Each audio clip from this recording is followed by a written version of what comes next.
እንነሳ። የማንም አይደለችም።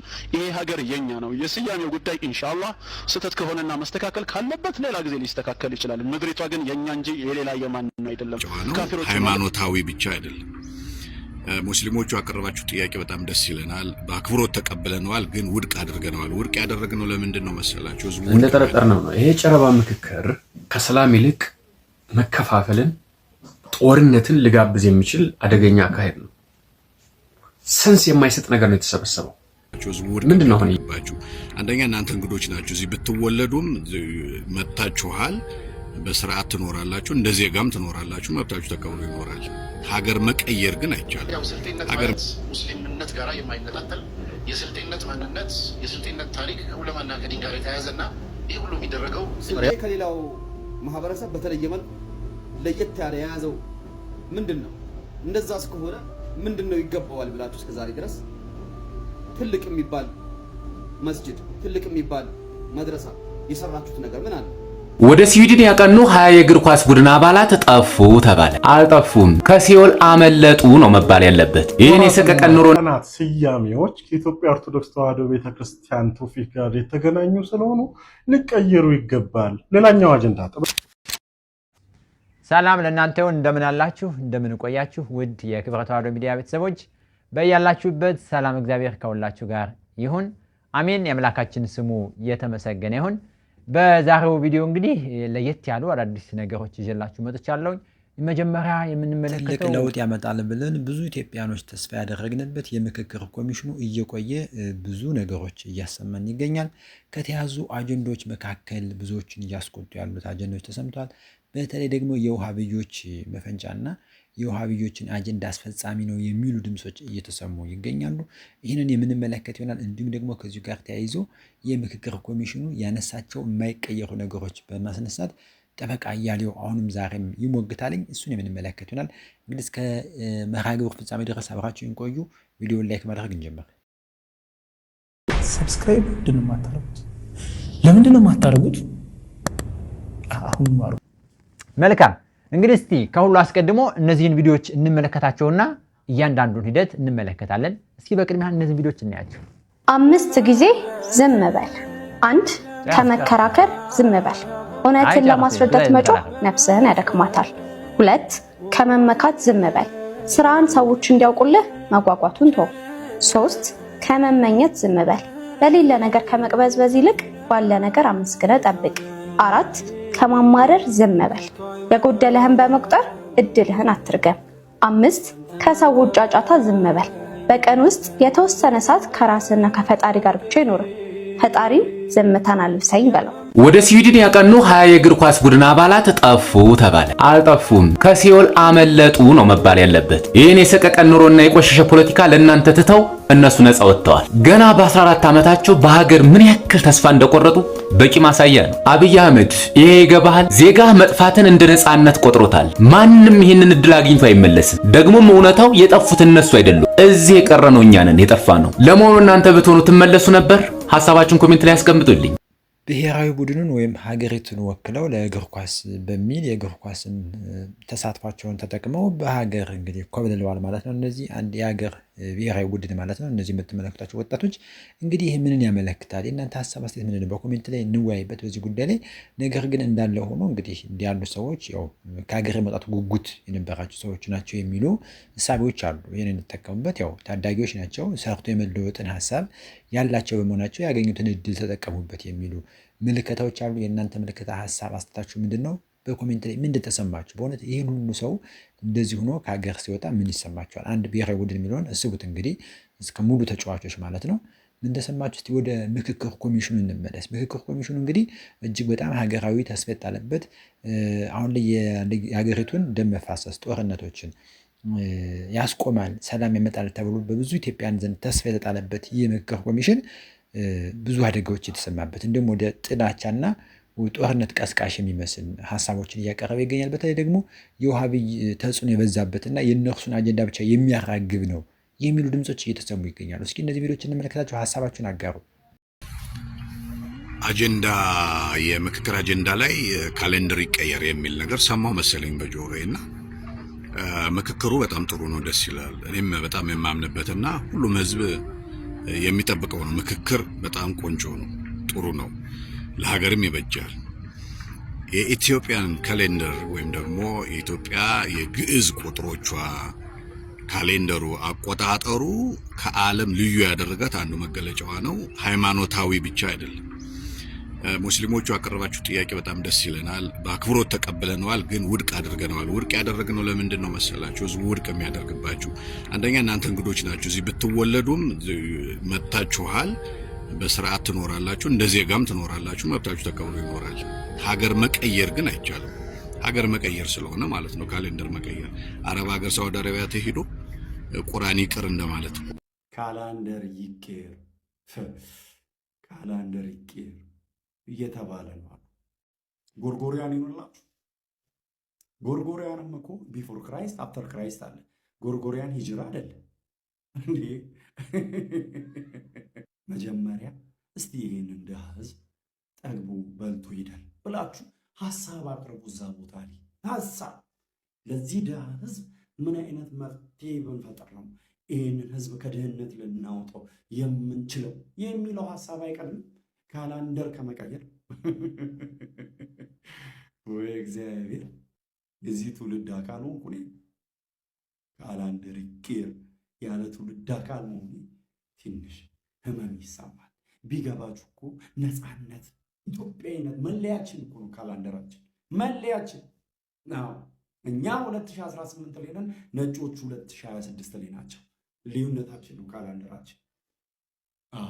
ካላንደር ይቀየር።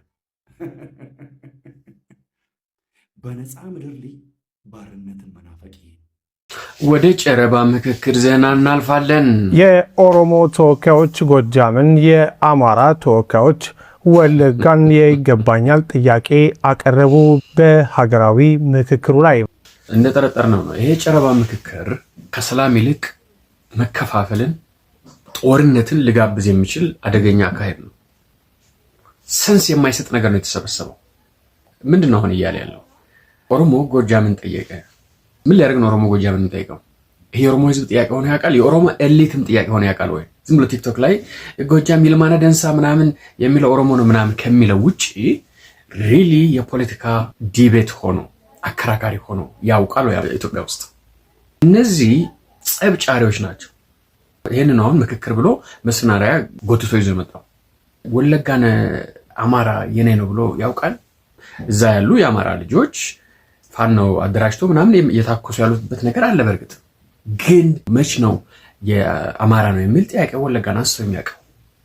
ኢትዮጵያ ውስጥ አከራካሪ የሆነበት ጊዜ አለ። ደግሞ እኮ የሚያቀርቡት ጥያቄ 16ኛው ክፍለ ዘመን ወደ ኋላ ሄደው ስንት መቶ ዓመት ወደ ኋላ እየተከራከረ ያለው ይሄ ነው። የኢትዮጵያ ችግር በአሁኑ ሰዓት ሆን ብላችሁ ልታጫርሱ ነው። አከራካሪ የሆኑ ነገሮች እናውቃለን። ሲጀመር ነገሩ ጨረባ የሆነው ተወካዮች የሉም። አማራ አልተወከለም። ኦሮሞ ምናልባት ብልጽግና ወክ ያለው ካለ እንጂ ኦሮሞ አልተወከለም። ጥያቄ ያለን ብሎ እየተኮሱ ያሉት ጫካ ውስጥ ነው ያሉት። አፋብን ጫካ ነው ያለው፣ ጃልሜሮም ጫካ ነው ያለው። ዳውድ ኢብሳ ያለበት አይታወቅም። አዲስ አበባ ቪኤት እየነዳና በየመሸታ ቤቱ ብር እንደዚህ ሲል የሚውል የኦሮማራ ስብስብ ነው አሁን ጎጃምን ስጠኝ ወለጋን ስጠኝ የሚል ጫዋታ ያመጣው።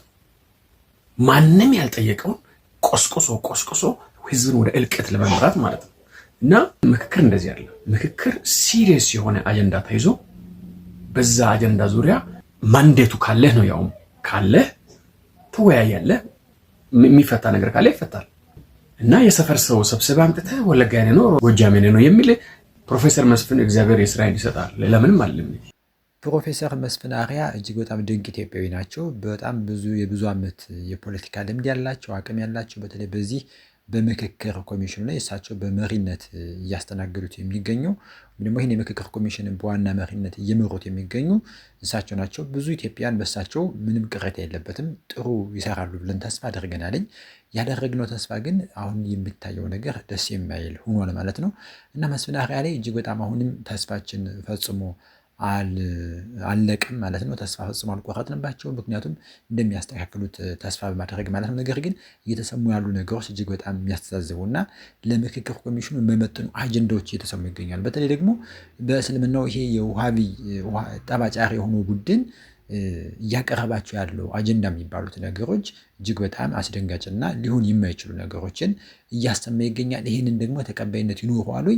እጅግ በጣም አደገኛ ነገር ነው። ምክንያቱም የሚፈለገው ሌላ ነገር ነው። ምክንያቱም አንድ ትናንትና እንዳቀረብኩላችሁ ኢትዮጵያ የአረብ ሊግ ሀገር ትሆን፣ የእስላማዊ ሀገራትን ስምምነት ትቀበል የሚል ነው። የትኛዋ እንግዲህ ኢትዮጵያ እስከዛሬ እንዲህ አይነት ከየትኛውም የሃይማኖት እንትን አይደለችም። የክርስትናን አልተቀበለችም፣ የእስልምና እንዲህ ያሉ ነገሮች ጥሩ ነገሮች ይዘው ይመጣሉ ተብሎ አይታሰብም። በዚህ ጉዳይ እናንተ ሀሳብ ምንድነው? በዚህ የምክክር ኮሚሽን ላይ በስፋት የተሳተፉ የሚገኙት እንደዚህ የውሃቢ ኡስታዞችና የውሃቢ መሪዎች በዚህ የምክክር ኮሚሽን ላይ ዓላማችሁ ምንድነው? ፍላጎታችሁ ምንድነው? ኢትዮጵያን እንደ ሀገር የሚያስቀጥሉ ነገሮችን ከመስራት ይልቅ ሀገሪቱ ላይ ሰላም እንዳይመጣ የሚያደርጉ ነገሮች፣ ማንንም የማያስማማ ጉዳዮችን ይዘው በመቅረብ ይህን የምክክር ኮሚሽን ፈታኝ እያደረጉት ይገኛሉ። የሚያቀርቡት ነገር እጅግ በጣም አሳፋሪ ነገር ነው። ሀገር ካላንደሩ ይቀየር፣ ዘመን አቆጣጠሩ ይቀየር፣ ወራቶቹ ይቀየር፣ የቤተ ማን ነው ሀገሮች ላይ ያሉ የከተማና የቦታ ስያሜዎች ይቀየሩ፣ አብዛኛው ነገሮች ይቀየሩ። ሀገርን የተገነባችባቸውን ነገሮች የማፍረስና የመለወጥ እሳቤ ያላቸው የቀደመውን አኗኗራችን በሰላማዊ ሂደትን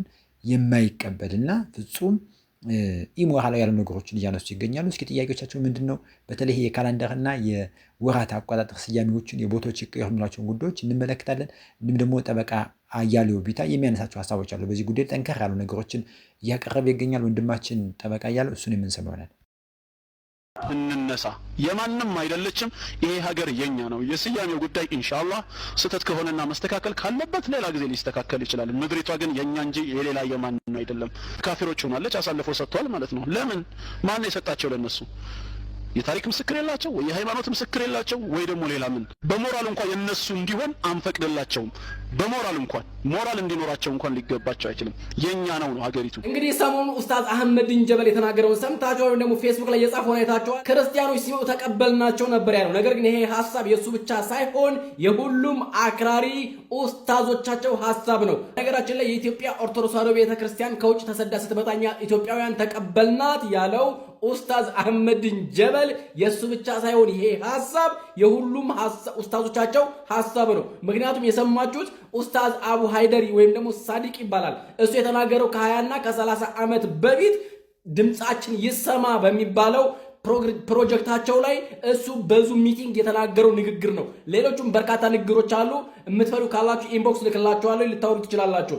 ነገር ግን እኛ ማንሳት የምንፈልገው ምንድነው? የኢትዮጵያ ኦርቶዶክስ ተዋሕዶ ቤተክርስቲያን ተሰዳ የመጣች ሳይሆን ሀገር በቀል የሆነች ከአይሁድነት ወደ ክርስትና ትራንስፈር የሆነች የሐዋርያት ሥራ ምዕራፍ 8 ላይ እንደምንመለከተው ኢትዮጵያዊ ጃንደረባ ተጠምቆ መጥቶ ክርስትናን የሰበከባት ከዚያም ከቤተ መንግስት ጀምሮ ክርስትና የተስፋፋ በመጨረሻም ደግሞ በ330 ዓመተ ምህረት ቅዱስ ፍሬምናጦስ ደግሞ እንደዚሁ ደግሞ ተሳቱ ቅዱሳን የመጡበትን ዘመን ነው እነሱ ሜንሽን የሚያደርጉት። ከሶሪያና ከተለያየ ቦታ መጥተዋል ነው። ክርስትና ሳይሆን ተሰዶ የመጣው እነማን ናቸው? እነኚህ ሰዎች የካቶሊክን እምነታን ተቃውመው ነው ወደ ኦርቶዶክስ ብለው የኢትዮጵያ ኦርቶዶክስ ተዋሕዶ ቤተክርስቲያንን ፈልገው ምንጯን ፈልገው ወደ ኢትዮጵያ ተሰደው የመጡት ማለት ነው። ለምን? ኦሪጂኑ ስለነበረ በሱ ላይ ነው ማጽናት ያደረጉት ማለት ነው። የማጽናት ስርዓት እንጂ የሰሩት ምንም አይነት ሃይማኖት ይዘው አልመጡም። የነበረው ነው ተቀብለው በዚሁ ሊኖሩ ይሻሉት ማለት ነው። ስለዚህ በአብርሃና በአጽብሃ ምክንያት ክርስትና ተስፋፋ፣ ብሔራዊ ሃይማኖት ሆነ እንጂ ተሰዶ መጥቶ ወደ ኢትዮጵያ የገባበት ዘመን አይደለም። እስልምናን ግን ስንመለከት እስከ 610 ዓመተ ምህረት አይደለም በኢትዮጵያ በሳዑዲ አረቢያ እንኳን የሚታወቅ አይደለም። ይሄን እየመረረም ቢሆን ዋጠው። ስለዚህ እና አቡ ሃይደር እንደሚናገሩት ኢትዮጵያን ካስፈለገ ምናታለን ስሟን እንቀይራታለን። እንዲሁም ደግሞ እነሱ ምንም አይነት የታሪክ ማስረጃ እንኳን የላቸውም፣ ወይም ደግሞ በሞራል እንኳን እነሱ ኢትዮጵያውያን ናን ብለው እንዲያስቡ እንኳን አንፈቅድላቸውም። ከኢትዮጵያ ምድር እናጠፋቸዋለን እያለ ቃል በቃል የሚናገሩ ኡስታዝ አቡ ሃይደር እንጂ የኛ የትኛው ማስተማሪ አይደለም። እኛ ያለው ነው ተቻችለን እንኑር ያለን አንድ ሀገር ነው። ተቻችለን ተከባብረን እንኑር፣ በሀገራችን ለሀገራችን ልማት እንስራ እንጂ አንዱን አጥፍተን አንዱን እንኑር አይደለም ያለው እኛ። እነሱ ግን የሚሰብኩት ምንድነው? ምንም አይነት ሞራል የላቸውም፣ የታሪክም ማስረጃ የላቸውም። ቀድመን የነበርነው እኛ ሙስሊሞች እንጂ ክርስቲያኖች አልነበሩም ያው ነው በደንብ አድርገው አስረግጠው የሚናገሩት። ስለዚህ የአህመዲን ጀበል ወይም ደግሞ የአብዱል ጀሊል ካሳ ብቻ እንዳይመስላችሁ ይሄ ሐሳብ የሁሉም ኡስታዞቻቸው ሐሳብ ነው፣ አይዲያቸውም ነው፣ የነሱ ነው። ግን ደግሞ ምንም አይነት የታሪክም ሆነ የሞራል ማስረጃ የሌላቸው እነሱ እንጂ እኛ አይደለም። የአቡ ሀይደር መልእክትን እንግዲህ ስሰማ ምንድነው ትዝ ያለኝ የአስቴር በዳኔ ንግግር ነው። አስቴር በዳኔ ይህች ሀገር የኔ ናት የሚል አንድ ሃይማኖት አለ ብላ ያነሳቸው ነገር ላይ ፍጹም ትክክል እንደሆነ ሲደግፉ የነበሩ እስላማዊ ቡድኖች እንዲሁም ውሃብዮች ነበሩ፣ ፕሮቴስታንቶችም ነበሩ። ነገር ግን ተመልከቱ ይሄ አቡ ሀይደር ምንድነው ያለው? ይህች ሀገር በኢሞራልም እንኳን የኛ ናት እንዲሉ አንፈቅድላቸውም።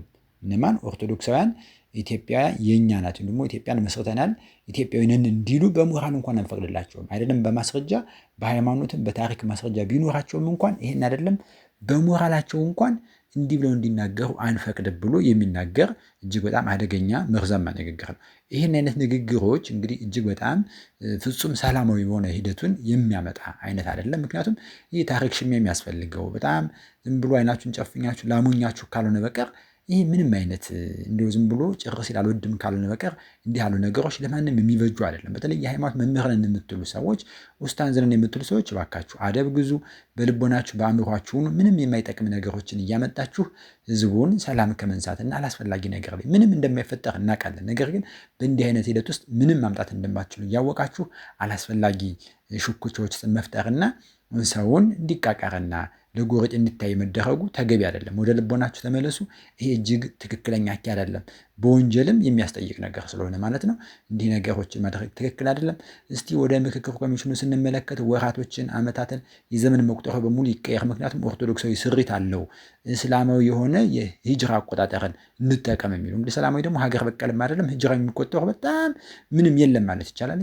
እስኪ አስመልክቶ ጠበቃ እያለው ቢታን እንስማው። ወራትና ቀናት ስያሜዎች ከኢትዮጵያ ኦርቶዶክስ ተዋሕዶ ቤተክርስቲያን ትውፊት ጋር የተገናኙ ስለሆኑ ሊቀየሩ ይገባል። ሌላኛው አጀንዳ ጠበቃና የህግ አማካሪ አያሌው ቢታኒ እንግዲህ አጀንዳ ሆኖ እስከቀረበ ድረስ እኛም ደግሞ ሀሳብ አስተያየት መስጠታችንን እንዲሁም ደግሞ የሀገራዊ ምክክር ኮሚሽኑ ከተቋቋመበት አዋጅ እና መቋቋሚያ አዋጅ አንጻር እየፈተሽን መሞገቱን እንቀጥላለን ማለት ነው። እያንዳንዳችንም እያወቅን የሀገራችን መጻኢ ዕድል ላይ መወያየቱ አግባብ አለው። ቪዲዮ እስከ መጨረሻ ድረስ ሳትሰሙ ምንም አይነት ኮሜንት እንድትሰጡ አልጋብዛችሁ። ስለዚህ እዚህ ሐሳብ ላይ የወራትና የቀናት ስያሜዎች ለውጥ ሊደረግ ይገባል። ምክንያቱም ከመስከረም እስከ ጳጉሜ ያለው እንዲሁም ደግሞ ከሰኞ እስከ እሁድ ያለው የቀን አቆጣጠር ሙሉ በሙሉ የሚመለከተው ኦርቶዶክሳዊ ትውፊትን የያዘ ነው የሚል ነው ሐሳብ አስተያየቱ። እስቲ ይሄን ሐሳብ ጋር በተያያዘ ሐሳቡ ተነስቷል፣ እንኳን ተነሳ። ነገር ግን እንዲህ አይነት ሐሳቦች ከሀገራዊ ምክክር ኮሚሽኑ መቋቋም ጋር ተያይዞ ዓላማው ነው ወይ የሚለውን ነገር መመልከቱ አግባብነት አለው። እንደ ህግ ባለሙያ መጀመሪያው እንዲህ አይነት ሐሳቦች መነሳታቸው የኮሚሽኑ የትኩረት አቅጣጫ የሆኑትን የሚያስትና እርስ በርስ ወደ ቁርሾና ወደ መጠራጠር ውስጥ እንድንገባ የሚያደርግ ነው። ስለዚህ ቆም ብለን ልንመለከት ይገባል ማለት ነው። በተለይም የምክክር ኮሚሽኑ የአዋጁ መሰረታዊ የትኩረት ሐሳቡ የሀገርን ህልውና፣ ሰላምን፣ የሥርዓተ መንግስትና የፍትህ ጥያቄዎችን በውይይት መፍታት ነው እንጂ እንደ ቀን መቁጠሪያ ያሉ የጋራ የሚያግባቡን እንደ ገመድ ያስተሳሰሩን ባህልና እሴት የፈጠሩልን የቀደምት ማንነታችን መገለጫ የሆኑትን ሐሳብ ወይም የቁርሾ ነገር አድርጎ በማከላችን ጥርጣሬ እንዲነክስ ማድረግ አይደለም። ስለዚህ ተጠየቅ ውስጥ ይገባል ማለት ነው።